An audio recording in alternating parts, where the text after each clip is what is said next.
This Ladybug soap is scented in sweet strawberry from Midwest Fragrance.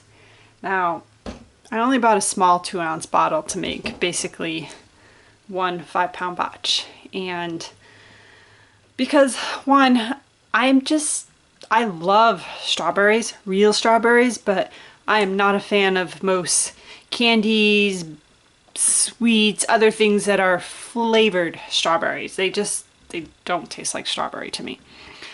So the scents, like the fragrances I've tried in the past, just have smelled too candy-like and less strawberry-like.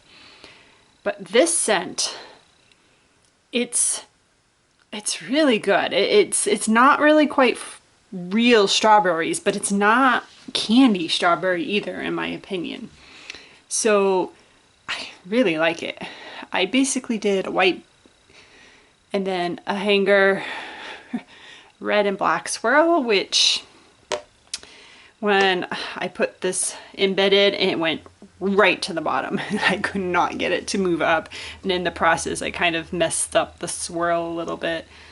And then again, it's a hanger swirl, so no two bars are the same, and you get some with a lot of color and some pours with not as much color. I wish this butterfly hadn't fallen to the bottom, but that's life. It's still cute. I have to determine if I don't know if I should paint dots on the butterflies. Ladybugs. Oh my word. I'm tired. It's been a really long day.